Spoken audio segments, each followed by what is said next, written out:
Hello guys, आपके अपने YouTube channel success for everyone पर आपका स्वागत है।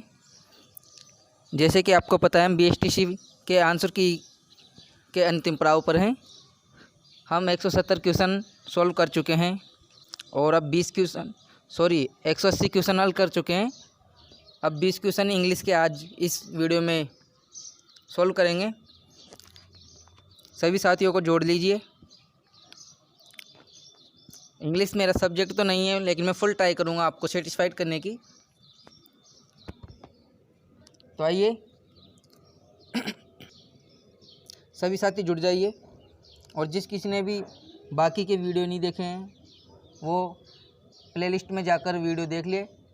मैंने इसकी प्लेलिस्ट बना दी है बीएसटीसी पेपर 31 अगस्त 2020 बीएसटी पेपर आंसर के नाम से।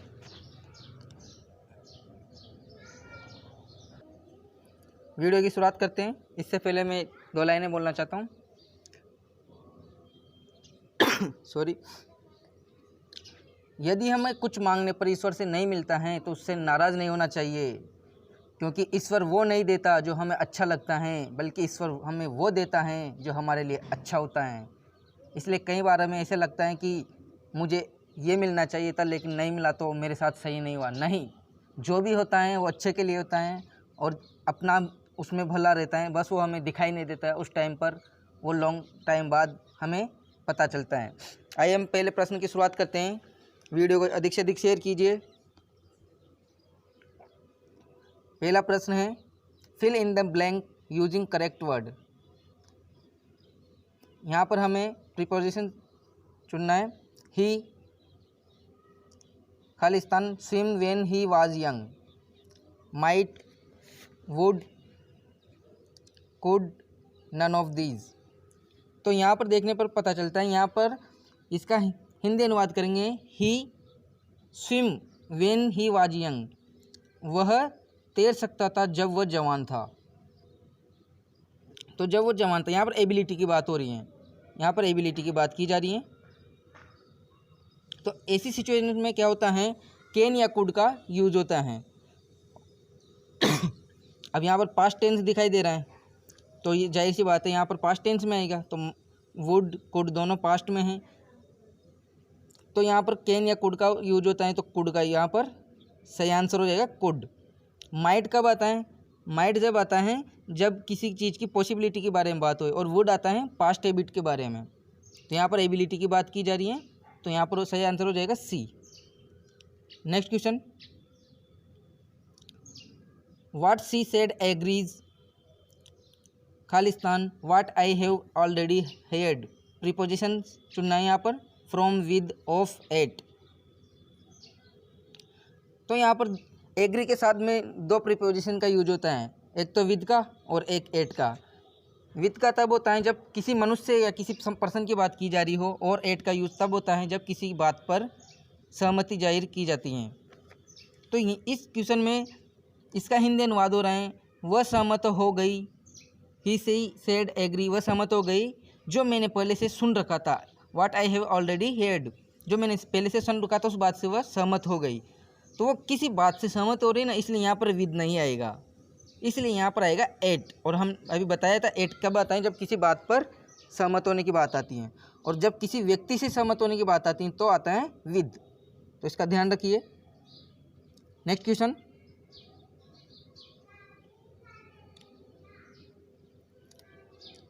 Choose the correct synonym. यहाँ पर सिनोनिम चुनना है हमें। जानते हो आप सिनोनिम मतलब पर्यायवाची। Forsake, receive, gift, grieve. अब पहले हमें पता होना चाहिए अबेंडेंट का मतलब क्या होता है। इसका मतलब होता है छोड़ देना या त्याग देना।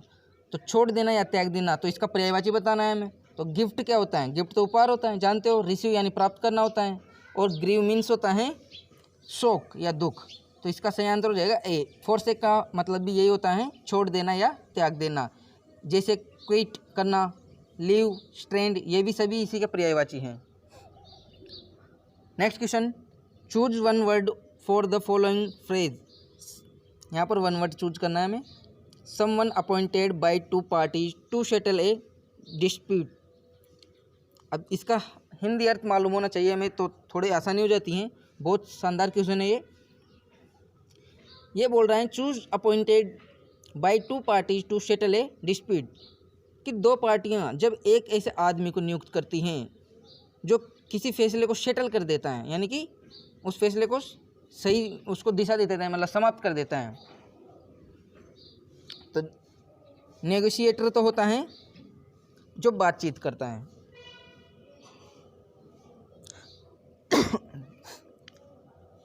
यहाँ पर मीडिएटर और ऑर्बिटर, इन दोनों में से ही होगा। मिडिल मैन भी होता है, मध्य आदमी। सभी का इनका हिंदी तो सेम है, बिचौलिया बोल सकते हैं या मध्यस्थ बोल सकते हैं, लेकिन यहाँ पर करेक्ट चूज करना है हमें। अब मीडिएटर क्या होता है? मीडिएटर होता है जब दो पार्टीज के बीच में तीसरे व्यक्ति को बुलाया जाता है और कहा जाता है कि हमारे बीच जो विवाद चल रहा है उसका फैसला कर दो। अगर दोनों पार्टी सहमत हुई तो फैसला हो जाता है। लेकिन ऑर्बिटर होता है कि एक ऐसा व्यक्ति जो दोनों लोगों के बीच में क्या करता है, विवाद को 100% सुलझाता है, सॉल्व करके जाता है, तो वो होता है ऑर्बिटर।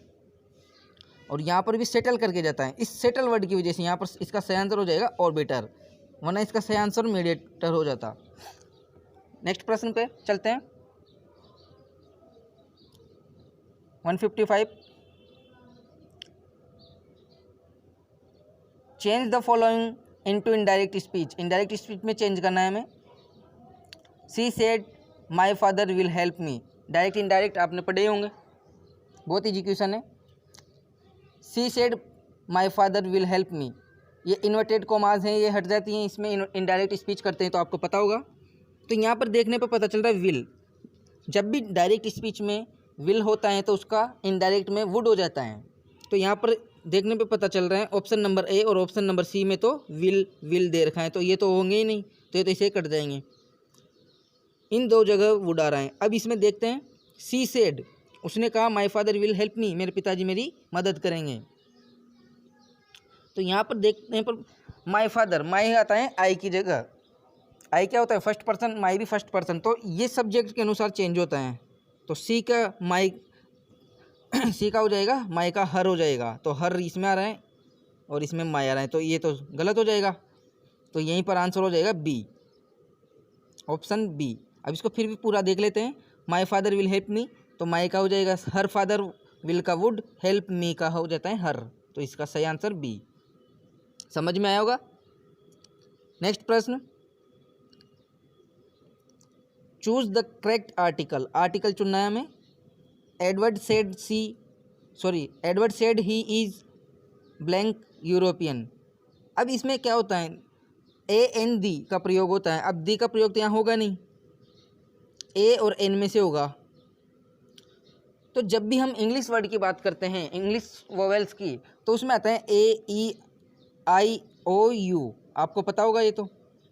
लेकिन यहाँ पर हम हिंदी के साउंड के अनुसार चलते हैं। जब एन का प्रयोग होता है हिंदी में, अ से लेकर औ की मात्रा आती है ना, औ तक, यहाँ तक कि अगर साउंड आता है तो हम वहाँ पर एन का प्रयोग करते हैं, फिर चाहे इंग्लिश में कुछ भी आए। अब यहाँ पर क्या बोलते हैं इसको, यूरोपियन, ना कि यूरोपियन। तो यूरोपियन बोल रहे हैं तो ये कि साउंड आ रहा है यहाँ पर, तो यहाँ पर एन का प्रयोग नहीं होगा, यहाँ पर होगा ए का प्रयोग। यहाँ पर सही ए हो जाएगा, ऑप्शन नंबर सी। अब कई बार देखने को मिलता है ये सब देखने को मिला होगा आपको, our.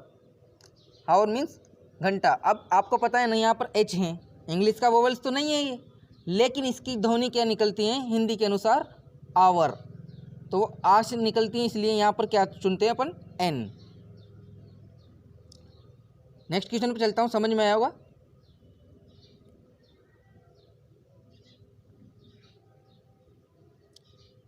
Choose the correctly spelled word. एक स्पेल मतलब स्पेलिंग किसकी सही है वो चूज करना है अपने को। यहाँ पर 4 शब्द दिए गए हैं, परस्यू, परस्यू, परस्यू, परस्यू। तो परस्यू का means sorry,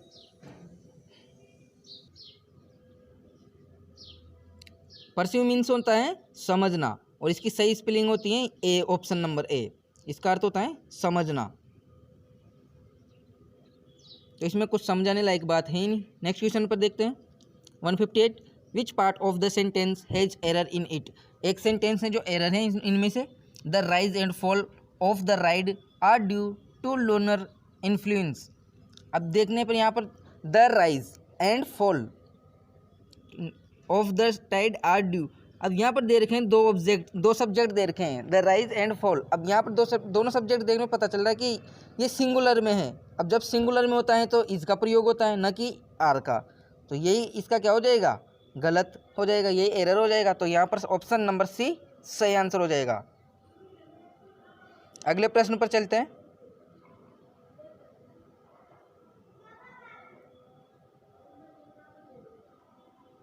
choose the correct antonym for the word malice. यहाँ पर एंटोनिम चुनना है हमें, विलोम शब्द, हॉनर, एक्सटेसी, गुडविल, हैप्पीनेस। देखो यहाँ पर देखने पता चला हॉनर का मीन्स होता है सम्मान। अब पहले हमें मेलाइज का पता होना चाहिए, उसके बाद चुनेंगे ना हम। मेलाइज का मतलब होता है बुरी भावना, किसी के प्रति द्वेष की भावना, बुरी भावना रखना। तो इसका विलोम क्या होगा, अच्छी भावना रखना। अब एक्सटेसी होता है परमानंद, हैप्पीनेस क्या होता है खुशी, और हॉनर का मीन्स होता है सम्मान। तो यहाँ पर ऑप्शन नंबर सी हो जाएगा, गुडविल, अच्छी भावना रखना किसी दूसरे व्यक्ति के प्रति। तो ऑप्शन नंबर सी। अगला प्रश्न, एन एवरेज काउ, रिक्त स्थान दिया हुआ है, 1400 पाउंड्स, वेज वेज वेग विल वेग। तो यहाँ पर एवरेज काउ, ये हमें देखने पर पता चल रहा है कि ये प्रेजेंट इंडेफिनिट टेंस का उदाहरण है। प्रेजेंट इंडेफिनिट में क्या होता है, वर्ब की फर्स्ट फॉर्म प्लस एस या ई एस। तो यहाँ पर काउ सिंगुलर है, तो यहाँ पर option number A was. Next पर identify the kind of sentence.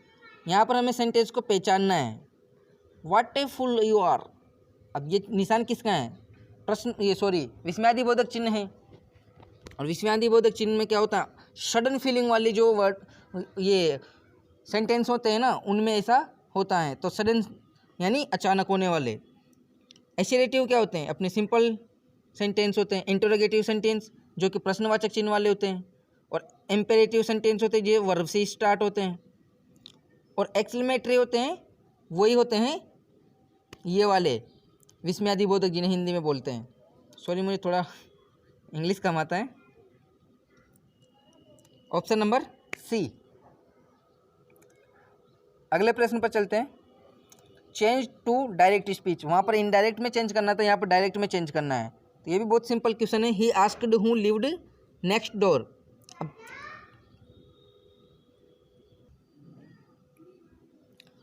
He asked who lived next door. अब यहाँ पर WH वाला दिख रहा है ना, मैं हूँ, इसका मतलब क्या है, इसका मतलब है कि जो वाक्य था डायरेक्ट स्पीच में वो जरूर क्वेश्चन मार्क वाला था। WH वर्ड दिख रहा है ना यहाँ पर कंजक्शन में हमें दैट के स्थान पर। तो इसका क्या होगा, प्रश्नवाचक। देखो ऑप्शन नंबर डी और सी में तो है ही नहीं, तो ये दोनों तो कट जाएंगे। अब बचे ए और बी। ये क्वेश्चन निकालने का तरीका होता है, हमें जो नहीं है उनको निकाल लेना चाहिए पहले। अगर है पूछा है तो उन दोनों को निकाल दो, नहीं पूछा है तो है वाले को निकालो पहले और फिर नहीं वाले को। ऐसे ही क्वेश्चन करने का तरीका होता है। He asked who lived next door. अब देखते हैं दोनों में है। He asked who lives next door. Direct indirect में क्या होता है, जब डायरेक्ट स्पीच में प्रेजेंट इंडेफिनिट में दिया होता है सेंटेंस तो पास्ट इंडेफिनिट में कन्वर्ट करना होता है हमें। और यदि पास्ट इंडेफिनिट में दिया होता है तो पास्ट परफेक्ट में कन्वर्ट करना होता है। अब यहाँ पर देखने पर पता चल रहा है कि पास्ट में है ना लिव्ड, सेकंड फॉर्म वर्ब की। तो पास्ट का तो पास्ट परफेक्ट में होता है और यहाँ पर कोई पास्ट परफेक्ट में दिखाई नहीं दे रहा हमें, ये तो पास्ट में दिख रहा है, पास्ट इंडेफिनिट में। तो सीधी सी बात है, डायरेक्ट वाले में पास्ट इंडेफिनिट नहीं होगा और प्रेजेंट इंडेफिनिट हो जाएगा। तो प्रेजेंट इंडेफिनिट कौन से में दिख रहा है, ऑप्शन नंबर ए में। तो इसका सही answer option A. He asked हूँ का हुई, लिव्स का यहाँ क्या हो गया था लिव्ड, और नेक्स्ट डोर का नेक्स्ट डोर। और यहाँ पर क्वेश्चन मार्क आएगा क्योंकि ये WH वाले क्वेश्चन है। नेक्स्ट,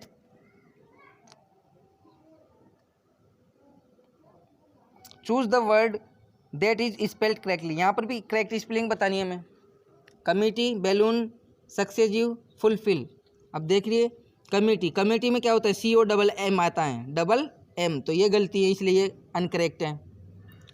बैलून सक्सेसिव, सक्सेसिव में भी क्या होता है, डबल SIVE, SUCCE तो ये भी गलत है।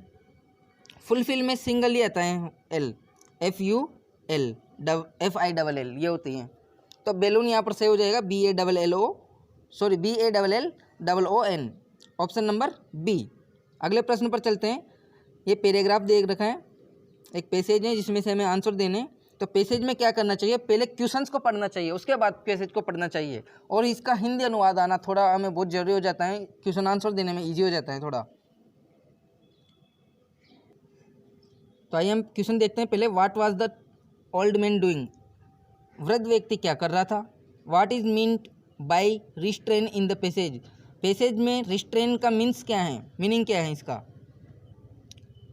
166 में, the person who was least disturbed was the, जो व्यक्ति इस पैसेज में दिए गए उनमें सबसे कम डिस्टर्ब कौन था। The noise was made by the old man, sorry option को नहीं पढ़ते हम यहाँ पर, जो शोर कर रहा था वो कौन था। और अगला प्रश्न है, the fact common to all the people was that they were all, तो इस पैसेज में जो सभी दिए हुए पीपल से आदमी हैं उनमें कॉमन फैक्टर क्या था। तो यह हमें पैसेज पढ़ने पर ही पता चलेगा। देखते हैं, हमने क्वेश्चन पढ़ लिया, पैसेज पढ़ते हैं, फिर वापस क्वेश्चन पर आएंगे। A little man beside me was turning over the page of a magazine quickly and nervously, एक छोटा आदमी है जो मेरे साथ बैठा हुआ था और वो क्या कर रहा था, एक मैगजीन पढ़ रहा था और उसके पन्ने पलट रहा, सॉरी मैगजीन के पन्ने पलट रहा था, पढ़ रहा था नहीं, मैगजीन के पन्ने पलट रहा था और जल्दी जल्दी पलट रहा था पन्ने, नर्वस होकर, nervously. Opposite me there was a young mother who was trying to restrain her son from making a noise, पास में कौन थी, एक यंग मदर मेरे सामने बैठी हुई थी, वो वो अपने बच्चे को क्या कर रही थी, शोर मचाने से रोक रही थी। उसका बच्चा क्या कर रहा था, नॉइज कर रहा था, शोर मचा रहा था, तो उससे रोक रही थी। The boy had obviously ground very of waiting, और बच्चा क्या कर रहा था, वह बच्चा वेट कर रहा, करते करते थक चुका था, तो वह शोर मचाने की कोशिश कर रहा था। He had placed an ashtray on the floor and was making aeroplane noise as he waved a pencil in his hand, और बच्चा क्या कर रहा था, एस्ट्रे होती है ना जो सिगरेट जली हुई होती है उसको बुझाते हैं, तो एस्ट्रे को लेकर बच्चा क्या कर रहा था, उसको फ्लोर के ऊपर एरोप्लेन की आवाज़ निकाल रहा था। एस्ट्रे ले लिया और एरोप्लेन की आवाज़ निकाल रहा था, एक पेंसिल उसके हाथ में थी, उसको क्या कर रहा था, वेव्ड कर रहा था, घुमा रहा था अपने ही हाथ में। Near him an old man was fast asleep snoring quickly to himself and the boy's mother was afraid that sooner or later her son would wake the gentleman up, तो वो पास में एक वृद्ध व्यक्ति सो रहा था वहाँ पर और क्या कर रहा था, स्नोरिंग क्विकली, खर्राटे ले रहा था।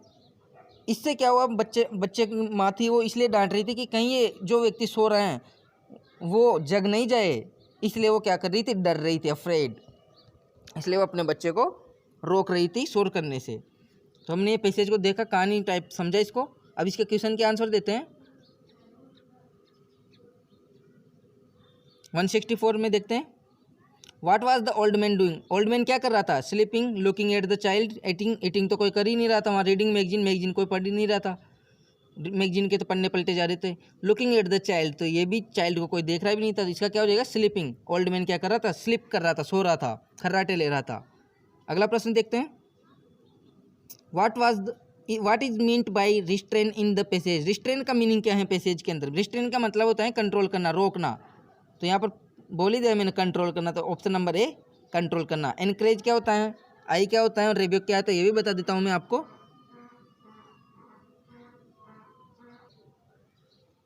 इनकरेज होता है, ये इनकरेज क्या होता है, इनकरेज होता है प्रोत्साहन देना, किसी को प्रोत्साहित करना, और एयर होता है गुस्सा, रिव्यू होता है डांटना, तो इसका हो जाएगा कंट्रोल, ऑप्शन ए। अगला प्रश्न देखते हैं 166, the person who was least disturbed was the, जैसे कि आपने पहले देखा था कि जो पर्सन इसमें सबसे कम डिस्टर्ब हो रहा है वो कौन है? ऑब्जर्वर, सन, ओल्ड मैन, लिटिल मैन। सन, उस औरत का बेटा, जरूर वो भी डिस्टर्ब हो रहा था, तो ये तो सबसे कम नहीं हुआ। लिटिल मैन, हाँ वो भी डिस्टर्ब हो रहा था क्योंकि वो पन्ने पलट रहा था, वो नर्वस हो रहा था। ओल्ड मैन, वो भी डिस्टर्ब हो रहा था। ऑब्जर्वर, इसका सही आंसर हो जाएगा ऑब्जर्वर, क्योंकि जो कहानी बता रहे हैं वो ज़्यादा कम डिस्टर्ब हो रहा है या डिस्टर्ब नहीं हो रहा था इनमें से। इसका सही हो जाएगा ऑप्शन ए। 167 का देखते हैं। The noise was made by the old man, the aeroplane, the little man, the boy. शोर कौन कर रहा था? ओल्ड मैन कर रहा था? नहीं। एरोप्लेन? नहीं। Little man? नहीं। शोर तो बच्चा ही कर रहा था ना, तो इसका option D, the boy. Next question, passage का लास्ट क्वेश्चन है। बहुत सिंपल क्वेश्चन है वैसे देखा जाए तो पैसेज वाले, बस थोड़ा सा अपने को पैसेज के आंसर देना आना चाहिए। 168 देखते हैं। The factor common to all the people was that they were all. जो पैसेज में कौन व्यक्ति हैं, मतलब व्यक्तियों में क्या कॉमन चीज़ देखी गई है? वॉचिंग फिल्म, क्या वो फिल्म देख रहे थे? नहीं। वेटिंग फॉर समथिंग, ये हो सकता है। Looking at the little boys playfulness, कोई छोटे बच्चे का खेल को देख रहे थे? नहीं, ऐसा भी नहीं है। रीडिंग मैगजीन, मैगजीन नहीं पढ़ रहे थे, मैगजीन के पल्ले पलटे जा रहे थे। वेटिंग फॉर समथिंग, बच्चा वो क्या कर रहा था? वेट कर रहा था ना, वेटिंग फॉर समथिंग, इसका ऑप्शन बी, तो सही आंसर हो जाएगा बी। 169 को देखते हैं। मेन फियर, यहाँ पर हमें आर्टिकल चुनना है ए एन डी। अब डेथ क्या होती है? डेथ को क्या गिना जा सकता है? नहीं, काउंट नहीं किया जा सकता, तो ये अनकाउंटेबल है। जो चीज़ अनकाउंटेबल है उसके उसमें ए और एन का तो प्रयोग वैसे ही नहीं होगा, और दे का प्रयोग भी नहीं होता डेथ में, तो इसमें हो जाएगा नो आर्टिकल, ऑप्शन डी। आज का लास्ट क्वेश्चन है 170 और इसका 20 number question. I bought this watch, रिक्त स्थान दिया हुआ है 2000 रुपीज़, ब्लैंक दिया हुआ है हमें यहाँ पर, इन विद फॉर एट, क्या होगा इसका सही answer? I boat with this watch, मैंने घड़ी खरीदी 2000 रुपीज़ में। घड़ी किसके बदले में खरीदी? 2000 रुपये के बदले में खरीदी। तो बदले में खरीदने पे जब बात आती है, इसे एक्सचेंज करने की जब बात आती है, तो क्या होता है? उसमें फॉर का यूज होता है। जब दो चीज़ों को एक्सचेंज करने की बात है उसमें फॉर का यूज होता है। हमने क्या खरीदी? घड़ी, किसके बदले में खरीदी? पैसों के बदले में, तो यहाँ पर हो जाएगा ऑप्शन सी। इस क्वेश्चन का सही आंसर हो जाएगा ऑप्शन सी। तो इस प्रकार हमने इस आंसर की को देखा। मैं आशा करता हूँ मैं आपको संतुष्ट कर पाया हूँगा। अगर किसी क्वेश्चन में कोई डाउट हो तो मुझे कमेंट करके ज़रूर बताएं। तो फ्रेंड्स, वीडियो को ज़्यादा से ज़्यादा शेयर कीजिए ताकि सभी तक इस आंसर की का ज़्यादा से ज़्यादा फ़ायदा उठाया जा सके, समझा जा सके। और वीडियो को लाइक कीजिए, कमेंट कीजिए। नेक्स्ट वीडियो में मिलते हैं। थैंक्स।